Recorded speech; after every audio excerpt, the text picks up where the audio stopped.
تعالوا النهاردة نعمل كيكة الميكرويف واللي هي كيكة اللوتس. وبصراحة دي من ضمن الكيكات اللي بتبقى مفضلة عندنا والولاد بيحبوها من طعمها الجنان، وما بتاخدش منك اكتر من دقيقة في الميكرويف.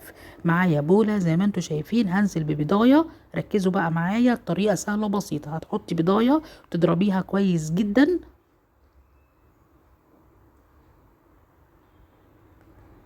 وبعد كده بتنزلي بقى بالزيت بتاعك 1 2 3 معالق كبار من الزيت، وكمان 3 معالق كبار من اللبن الدافي،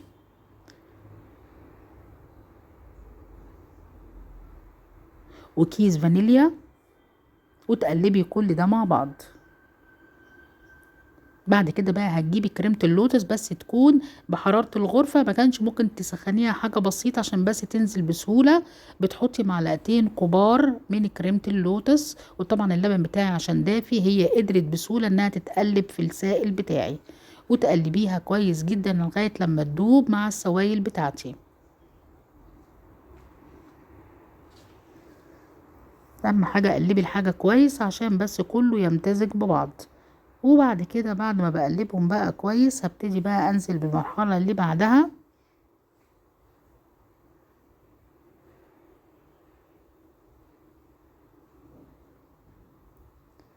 هننزل بقى بالدقيق بتاعنا برضو 3 معالق برضو كبار بالدقيق، بس قبل الدقيق حطي 2 معلقتين كبار من السكر.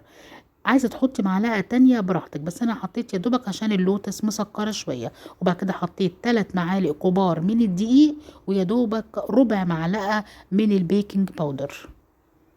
يبقى احنا عندنا هنا يعتبر 3 معالق لبن، 3 معالق زيت، 3 معالق دقيق، بس كده. ومعلقتين بس من اللوتس، عايزه تحطي معلقه تالتة برضو براحتك، انا ما خليتهاش قوي مليانه لوتس. بس كده، ما فيهاش اي حاجه تاني. وهتقلبي كله. وبعد كده بتجيبي جبت مجات عندك او بوله زي ما انتوا شايفين. بصي، كان البولات بتاعتي صغننه جدا، حطيتهم على 3، الكميه دي جت على 3 مش مجات، اللي هو القوالب اللي هي الفخار دي، وحطهم في الميكرويف لمدة دقيقة بس. ما طولتش يا جماعة، ما تطولوش، مش بتطويل الحاجة، عشان هي اساسا ممكن تنشف منك. بس كده بتخرجيها لغاية لما تهدى خالص، وبعد كده اي حاجة عندك بتشكليها. انا كان عندي هنا صوص الكراميل، كان عندي اللوتس برضو سيحتها وعملتها على الوش. وكان في برضو كان عندي كريمة الحليب، برضو كنت حاطة منها، كانت جميلة قوي برضو. بصراحة كانت حلوة قوي. يعني بصوا، اي حاجة مش عندك حاجة تعمليها من على الوش مش مشكلة، انت ممكن تسيبيها كده وتاكليها، مفيش اي مشاكل. هي اصلا طعمها من جوه لوتس، فطعمها حلو. ولو عندك حبة لوتس تاني من الكريمة ممكن تحطيها على الوش. كان عندي هنا بسكويت، رحت من هنا حطيت واحدة على الوش، طبعا يعني تقليد البسكويت اللوتس، بس طبعا ما كانش عندي، فحطيت البسكويت دوت. وبس كده. ورحت برضو مفتفتة حبة وحطيتهم على الوش. وبصوا، يعني بأقل الحاجة اللي موجودة عندك تقدري تعملي حاجة حلوة لولادك. مش عايزة اقولك من اطعم الحاجات اللي عملتها، واسرع الحاجات اللي ممكن تعمليها وتقومي تعمليها في ساعتها.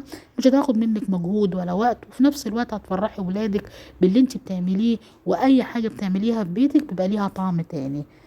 ان شاء الله يعجبك الفيديو، بس ما تنسينيش في اللايك وشير وسبسكرايب للقناة.